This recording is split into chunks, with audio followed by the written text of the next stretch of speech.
So I am behind.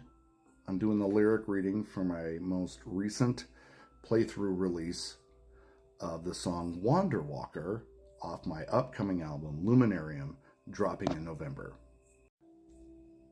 A lot has been happening, and I haven't known how to communicate without being not only filled with rage in many different shades for many different reasons, but also just completely baffled at what I'm seeing around me by people who are supposed to be Americans.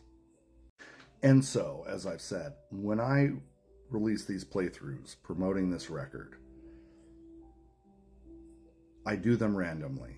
I put the 9 digits into a generator and say, randomly pick a song, and I pick a track, and that's the one that I release that week. And so, like last week, it seemed to resonate deeply with the current events that had happened. And this one does as well. And it's a very, very gross feeling how something that I started writing 2 years ago is insanely more relevant today than it was then. So this track is called Wanderwalker, and these are the lyrics.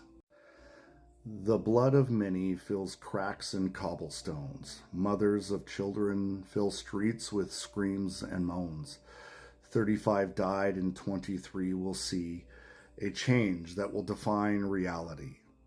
You protect life with iron fists, but let babies rot in ditches. You protect wives as long as they are white, and servants. A country of children with no more dreams, mothers with lifeless eyes and bursting seams. Those swore to serve turn their gaze and find ways to fill their pockets while babies fill coffins.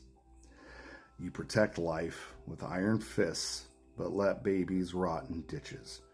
You protect wives as long as they are white, and servants. Use culture as an excuse to do nothing, but refuse to improve the culture we live. Scream, the elite is tasting the sweet nectar of blood, but it's you who sacrifice the youth to greed. You protect life with iron fists, but let babies rot in ditches. You protect wives as long as they are white, and servants. So I have this overwhelming urge just to explain what this song is about by reading the quotes of someone who is admired by a particular group. But I don't want to sit here and read all the quotes from this person. Instead, I think I'm just going to read one. I think it's worth it to have a cost of, unfortunately, some gun deaths every single year so that we can have the Second Amendment to protect our other God-given rights. That is a prudent deal. It is rational. Now, mind you, this individual is part of a group that says things like, I need the Second Amendment to protect myself from a tyrannical government. But they never finish the rest of it, the thought, the feeling, the idea, that is, that they need to protect themselves from a tyrannical government that they voted for. And now here's the thing. I support outright gun bans. But in the face of tyranny, I can't support such an idea. And that upsets me. Because when you are faced with fascism,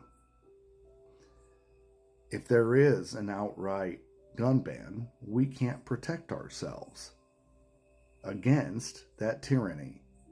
But unfortunately, the people that are screaming about needing to protect themselves from tyranny are the ones supporting the tyrants. This is crazy. This is absolutely insane. what's happening. And it's wild that on the day an admired individual was taken off this planet, at the same time that was happening, there was a school shooting. And these people do not care. They care more about the Second Amendment than they do the death of children. The death of children is a necessary cost to protect themselves from the tyrants that they support. So this song is about how these people will not blame the item that is taking the lives of people, but instead they blame mental health and then do nothing to improve mental health. In fact, they work tirelessly to defund mental health. They want to blame the culture, but then do nothing to change the culture. And then when anybody criticizes the culture, we are now facing suppression. They see criticism as just outright dissent and a resistance. And that's what's wild to me. I grew up thinking that the children are our future, and that no matter what you do, under any circumstance, no one is to abuse a child, abuse a woman, and then abuse an animal. And if any of those things are to happen by the hands of someone, particularly a male, assuming it was always a male, basically that person got their ass beat.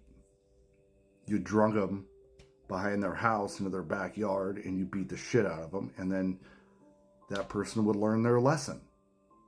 That was what I grew up with. And maybe that's not the most healthy, but people want to cry about how people have been weakened and masculinity is being threatened, and that men are a dying breed.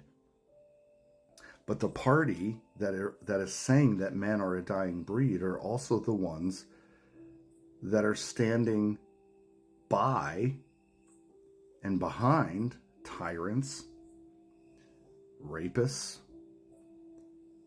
pedophiles.